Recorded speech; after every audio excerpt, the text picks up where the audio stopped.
Director of कारा production. आज हम यहाँ पे जो मौजूद हुए हैं वो द ब्लैक ट्रुथ मूवी के उपलक्ष्य में हुए हैं। आज ये हंगामा OTT पर रिलीज़ हो चुकी है और इस नाम जैसा ये नाम है द ब्लैक ट्रुथ, तो ये आज की आने वाली जो जनरेशन है, जो हमारी यंग जनरेशन है कि आजकल सोसाइटी में क्या होता है, कैसे हो रहा है, तो ये इसके ऊपर बनी है ये मूवी। ये बाज एंटरटेनमेंट और कारा प्रोडक्शन के अंडर में इस मूवी बाज एंटरटेनमेंट बाज इंटरनेशनल प्रोडक्शन और कारा प्रोडक्शन के अंडर में ये मूवी रिलीज़ हुई है। और बाकी की चीज़ें जो है इस मूवी में उन्होंने कैसे डायरेक्शन किया, कैसे प्रोड्यूस किया, कैसे कास्टिंग हुआ, कहाँ पे हुआ, ये सारी चीज़ें मिस्टर सिराज जी और अल्फिया जी बताएंगे। सबसे पहले तो हम यही कहना चाहेंगे कि आजकल एक संकल्प है उनके दिमाग में कि आजकल जो यंग जनरेशन की लाइफ किस तरीके से स्पॉइल हो रही है, तो इसके ऊपर में कुछ ना कुछ ऐसा किया जाए कि जो कि बदलाव तो अपन ला नहीं सकते लेकिन बदलाव लाने की कोशिश कर सकते हैं। तो एक संकल्प आया दिमाग में कि एक मूवी बनाई जाए जिससे कि कुछ लोगों को प्रेरणा मिल सके, कुछ उनके सोच में परिवर्तन हो सके। इस उद्देश्य को लेकर के हमने एक फिल्म निर्माण करने की सोच बनाई और उसके बाद में उसकी पहल की गई, जिसमें जोया मैम काफ़ी इनका बहुत महत्वपूर्ण सहयोग रहा है। हमारे बाज इंटरनेशनल प्रोडक्शन और कारा प्रोडक्शन का जो सहयोग मिला, तो इनके सहयोग से भी ये प्रोजेक्ट कंप्लीट हो रहा है। तो इस तरीके से हमने जैसे आपने सुना होगा कि इतना समय झूठ बोलता है, लेकिन कभी ये नहीं सोचे होंगे या सुने होंगे कि यार काला सच। तो टाइटल जो हमने रखा था ब्लैक ट्रूथ मीन्स एक काला सच बोलता है कि जो सच तो बोलने में हर कोई इंसान कतराता है, झूठ तो हर कोई बोलता है, लेकिन जो रियलिटी है आज के दौर की, वो सच को सामने लाने का एक हमारा ये अटक प्रयास रहा है। तो उसको मद्देनजर रखते हुए हमने इस मूवी की संकल्पना की और मूवी को कंप्लीट किया है। और इस पर हमने ज़्यादातर जोर ये दिया है कि टेक्निकल पॉइंट ऑफ व्यू से भी कहीं से कमी ना हो, और लोकेशंस के ऊपर भी ज़्यादा ध्यान दिया है, आर्टिस्ट के ऊपर भी ज़्यादा हमने ध्यान दिया है।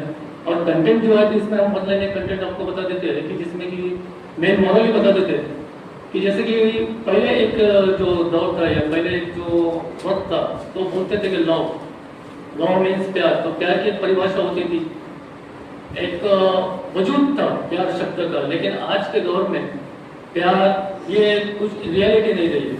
बस आज के माहौल में तो यूज एंड थ्रो का सिस्टम चल रहा है। अब होता ऐसा है कि माफी चाहते हैं बोलने से पहले कि अगर समझ लो लेडीज के साथ में कुछ अगर गलत हो जाए तो बोलते हैं कि भाई आजकल के मर्द ही ऐसे है। तो लेकिन जरूरी नहीं है, कुछ मर्द भी कहीं ना कहीं गलत हो जाते हैं। जैसे कि उसका एक सिंपल सा हम एग्जाम्पल देते हैं कि आज की जो यंग जनरेशन है, जैसे कि कोई भी एक देखो, इस धरती में कोई भी माता पिता नहीं चाहेंगे कि उनके बच्चे का उज्जवल भविष्य ना हो। हर माता पिता चाहे वो अमीर हो या गरीब हो, अपने बच्चों का उज्जवल भविष्य चाहता है, चाहे वो मेहनत करे या कुछ भी करे। लेकिन आजकल की जो यंग जनरेशन है, जो बच्चे है, जितना अपने को नॉलेज नहीं उतना सातवीं आठवीं के बच्चों को उतना एकदम वास्ट नॉलेज आ गया है। तो कुछ देखते उनकी जीवन की जो पटरी से समझ गए, गाड़ी पटरी के सही तरीके से सातवीं आठवीं तक चलती है, उसके बाद में दिशा धीरे धीरे भूल हो जाती है। तो होता क्या है कि इस चलते आज की जो युवा पीढ़ी है, आज की जो यंग जनरेशन है, तो खास तौर पे जेंट्स लोग जो है, तो वो सिर्फ एक उनके लिए only physical attraction and physical relation ये मायने रखता है, यूज एंड थ्रो। तो एक जैसे अपन नॉर्मल अगर अल्फाज में बोला जाए तो जेंट्स लोग एक अय्याशी के पीछे जा रहे हैं। और रही बात अब लेडीज की, कहाँ गलत हो रहा है एक ये यूज। और रही बात लेडीज की, तो लेडीज का ऐसा है कि उनको इससे लेन देन नहीं है कि भाई ये एजुकेटेड है नहीं है, पढ़ा लिखा है नहीं है, क्रिमिनल है या अच्छे घर का है या कौन से घर का है, बस ओनली पैसा, जहाँ पैसा है वहाँ पीछे। तो ये जो एक ट्रेंड चल रहा है, तो लड़कियां दौलत के पीछे जा रही है और जेंट्स लोग एक अपना एंजॉयमेंट। तो ये चलते जो इस मोड़ पे, जैसे एक स्टोरी में आपने ये दिखाया है कि इस तरीके से 50-50 के रेशो में चलते एक मोड़ ऐसा आता है कि जब उनके समझ में आता है कि काश अगर अपन इस राह से नहीं गए होते तो आज अपन इस मोड़ पे ना होते। लेकिन तब तक के बहुत समय हो चुका होता है, दैट इज द प्लान। तो हम कोशिश कर रहे हैं कि इस मूवी को देखने के बाद में बदलाव तो हम हमारे बोलने से कुछ सुधरने वाला नहीं है। कि भाई यार तुम ठीक हो जाओ, तुम अच्छा हो जाओ। किसी में सुधार आने वाली नहीं, ना कि हम ये बोल रहे हैं कि हमारे इस मूवी से सभी लोग सुधर जाएंगे, लेकिन प्रयास और कोशिश ऐसी है कि कोई भी इंसान धरती पे का, हमारी तो एक सोच है कि जब तक कि वो खुद होकर के सोचेगा, एक संकल्प ना करेगा मुझे सुधरना है, मुझे ये नहीं करना है, तब तक के परिवर्तन संभव नहीं है। तो हमने इस मूवी के माध्यम से ये जोर दिया है कि कम से कम इंसान की सोच बदले, वो अपने आप में सोचे कि नहीं मुझे ये नहीं करना चाहिए। तो जब तक कि इंसान खुद अपने आप में संकल्प नहीं करेगा, जब तक वो खुद नहीं सोचेगा कि मुझे ये करना चाहिए या नहीं करना चाहिए, तब तक के अपने समाज में भी परिवर्तन नहीं हो सकता। तो इसके लिए सबसे पहले जरूरी है कि इंसान को अपने सोच में परिवर्तन करना चाहिए। सोच में परिवर्तन आ गया तो अपने आप परिवर्तन संभव है। तो हमने इस फिल्म के माध्यम से हमने वही बताने की कोशिश की है कि इंसान अपने सोच में कैसे परिवर्तन लाए, और पूरी उम्मीद है कि ये फिल्म देखने के बाद में जनता में कहीं ना कहीं से नहीं 100% परिवर्तन लाने के लिए मजबूर हो जाएंगे कि नहीं काश सही में कुछ ना कुछ है। तो ये मूवी देखने के बाद ही जनता को पता चलेगा। तो ये हमारा इस मूवी के बारे में जो जितना कुछ संक्षिप्त में था वो हमने आपके समक्ष रख दिया। अभी जंतर मंतर में यहाँ पे बच्चों ने एक पॉजिटिव चेंज लाने में समाज में जो एजुकेशन जैसा किया, उसके बैकड्रॉप में ये मूवी को आप कैसे देखते हैं करके, क्योंकि आपका भी एक वही उद्देश्य है कि समाज में कुछ एक अच्छी चीजें आनी चाहिए, मैं ये मूवी देखी, तो आप उसको कैसे कनेक्ट करते हो जेनजी के साथ में इस मूवी का? हाँ जी, तो उसमें ऐसा ऐसा जो देखिए जो जंतर मंतर वाला जो मुद्दा था, तो वो जैसे एजुकेशन से रिलेटेड था, बराबर है। तो मैं अपनी पीढ़ी वहीं तो गड़बड़ कर रही है सर, एजुकेशन की तरफ ध्यान ना देते हुए कहीं और ध्यान दे रहा है। आजकल कॉलेज को भी एक अपना पिकनिक स्पॉट बना के रखे, कहने का मतलब तो एजुकेशन मस्ट है, लेकिन एजुकेशन सिर्फ एक जरिया बन गया कि सिर्फ हमको जाना है, बस कॉलेज जाना है। लेकिन कॉलेज क्यों जाना है, किस लिए जाना है, ये सोच नहीं है। बस कॉलेज में जाकर वहाँ पे भी लोग एंजॉय कर रहे हैं, कॉलेज का एक तरफ एजुकेशन का, एक तरफ पढ़ाई, एक तरफ वहाँ पे भी लोगों का ध्यान नहीं है। तो इसके लिए हर विद्यार्थी का भी, जैसे आज एजुकेशन के लिए इतनी बड़ी लड़ाई हुई है, तो मानते हैं कि वो बहुत जरूरी है, लेकिन उसी के लिए हमने सबसे पहले ये कहा सर कि एक अपना संकल्प सोच बदलने का होना चाहिए। आज इतना बड़ा संकल्प होने चाहिए कि एजुकेशन के ऊपर में आज इस तरीके से बात हो, इस तरीके से मुद्दा उठाया तो सब सारी जनता एक हो गई। इसी तरीके से हर जनता ने हर बात पे नजर रखना चाहिए और ध्यान देना चाहिए। इसका पूरा शूटिंग कहाँ पर हुआ? इसका मैडम जो सिटी का जो सीन्स थे वो हमने सिर्फ नागपुर सिटी में किए, जैसे हॉस्पिटल के सीन, पब के सीन और रेस्टोरेंट के सीन अपना फिर आपके सामने 0 डिग्री में हुआ है।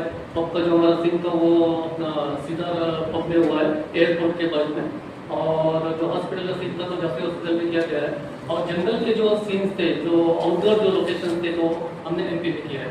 मतलब कितने टाइम का फिल्म है ये? इसका time duration 1 hour and 6 minute है। हाँ, इसमें एक ये बहुत सही सवाल किया आपने। तो इसमें हमारा जैसे हमारा NGO भी है, मैम का भी NGO है, तो हमारे एक पहल रही है कि जनरली अपन देखा जाए माफी चाहते हैं बोलने से पहले, कहीं किसी को हर्ट ना हो उसके लिए पहले माफी चाहते हैं।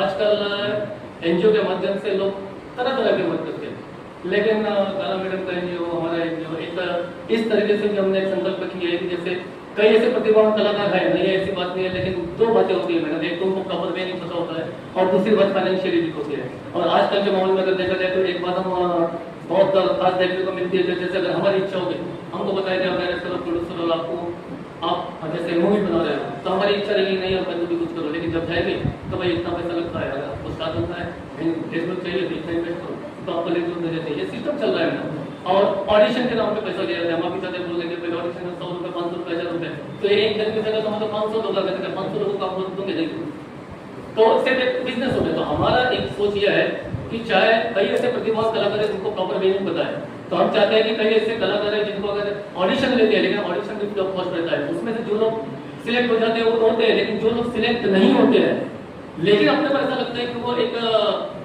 नर्वस हो जाता है कि यार काश अगर मैं सिलेक्ट हो गया तो मुझे भी चांस मिला रहता, तो उसमें हम वो भी देखते हैं कि इस बच्चे में या बच्ची मैंने इच्छा है करने की, लेकिन ये कहीं मायूस हो गया है, तो उन बच्चों को हम 10 दिन का वर्कशॉप फ्री ऑफ कॉस्ट देते हैं। और ऐसे जो लोग हम सिलेक्ट करते हैं तो उनको कि आजकल जैसे बॉलीवुड में जैसे अगर अपन कितनी भी कोशिश करते हैं तो बॉलीवुड में मुकाम पाना इतना आसान नहीं है, लेकिन बॉलीवुड के एक अच्छे टॉप लेवल के सेलिब्रिटीज के साथ में अगर आपने वर्क किया तो एक आपकी प्रोफाइल बन जाती है, आईडी बन जाती है। अपने यहाँ का विदर्भ का बोलो, महाराष्ट्र का बोलो, कहीं कभी एक गाँव खेड़ी में भी कई टैलेंटेड पर्सनैलिटीज है, नहीं ऐसी बात नहीं। हमने MP में देखा है, कई जगह जाते हैं हम दौरे करते हैं तो जैसे देखते हैं सर्वे में मिलता है कि कई ऐसे गरीब घर के जिनकी झोपड़ी में, लेकिन वहाँ पे अच्छा कला दिख जाती है, लेकिन उनको पता ही नहीं कि अपना जाना कैसे। और कहीं अगर समझ लो बच्चा चले भी गया या लड़की चले भी गई, तो लड़कियों के मामले में कास्टिंग को कॉम्प्रोमाइज, लड़कों के मामले में पैसा, ये सारी बातों को मद्देनजर रखते हुए जोया मैडम ने, सफिया मैडम ने एक संकल्प की है कि एनजीओ के थ्रू ऐसे प्रतिभावान कलाकार को मंच प्रदान किया जाए। तो ऐसे प्रतिभावान कलाकारों को फिर हम मंच प्रदान करने के लिए उनको बाकायदा 10 दिन का ट्रेनिंग देते हैं, उनसे भी कुछ पैसा वगैरह कुछ नहीं लेते हैं। और फिर जो हमारे जो प्रोजेक्ट्स होते हैं तो बॉलीवुड सेलिब्रिटीज के साथ में उनको हम प्लेटफॉर्म देते हैं, ताकि एक ऐसे झटके खाने से तो अच्छा है कि तुम्हारी प्रतिभा को सामने हम लाते हैं, आगे तुम्हारा भविष्य तुम्हारे हाथ में है, कि ताकि ऐसे बड़े सेलिब्रिटी जी नहीं अभी तो फिलहाल प्रेजेंट नहीं है सर। नहीं सर, किसी कारणवश नहीं। जो लीड कैरेक्टर है मुस्कान वर्षने, जो बॉलीवुड से है, जिनका तारक मेहता उल्टा चश्मा, साउदर्न इंडिया, क्राइम पेट्रोल, उसके बाद में अभी जीना तेरे लिए अभी लेटेस्ट मूवी है, हमारे 12वीं मूवी आई थी उनकी, तो एक बॉलीवुड फेस वो लिया हमने, तो उनका शूट में बिजी है सर हरियाणा में, इसलिए नहीं आ सकते। ब्लैक ट्रुथ के नाम से जिस प्रकार से आज की तारीख में क्या समस्या लगती है जो ये मूवी उसको थोड़ा टर्न आउट करेगी, क्योंकि द ब्लैक ट्रुथ जैसा मूवी का ये नाम है, तो कौन सा ब्लैक ट्रुथ निकल के सामने आएगा जो सोसाइटी में आज की तारीख में यूथ में सबसे ज्यादा समस्या देखी? देखिए मैडम, इसमें तो अब आपने जैसे ब्लैक ट्रूथ बोला, तो अब कई ऐसे ब्लैक ट्रूथ है मैडम कि उसमें अपन एक भी जोर नहीं दे सकते। अगर हम आपको बोले कि भाई एक अट्रैक्शन एक ब्लैक है तो वो भी सही है।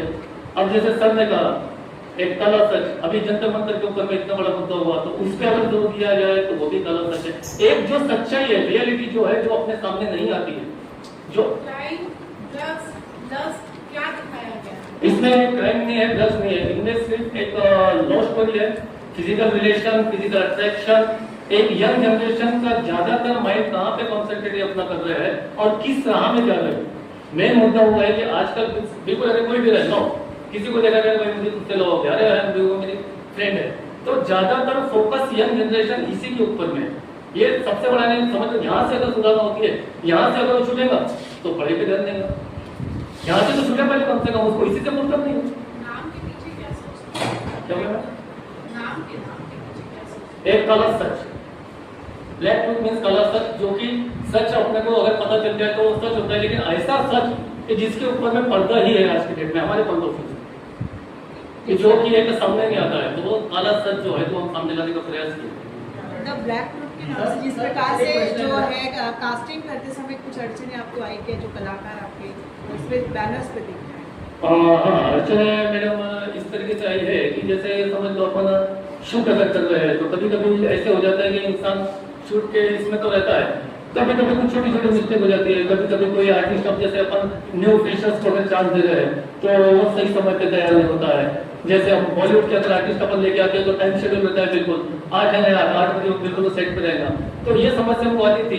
तो कई बार ऐसा लगता था कि यार नए कलाकार को लो तो एक हेडअप हो जाता है, टाइम सेट में होता है। एक अपन जब शूट करते हैं तो टाइम ड्यूरेशन होता है 8 घंटे का शूट करें, 8 घंटे का शूट, तो 8 घंटे की शूट को हमको 14-15 घंटा लग जाता था। लेकिन हमको उससे कोई दिक्कत नहीं है, लेकिन हमारे अंदर में जिज्ञासा है ना कि नहीं भाई समय लगेगा चलेगा, लेकिन यही समय अपने इन कलाकारों को, नवनीत कलाकारों के लिए एक मेन मुद्दा साबित होगा। सर ये आपका फर्स्ट मूवी है, शॉर्ट मूवी जी, ये आपकी फर्स्ट शॉर्ट मूवी है?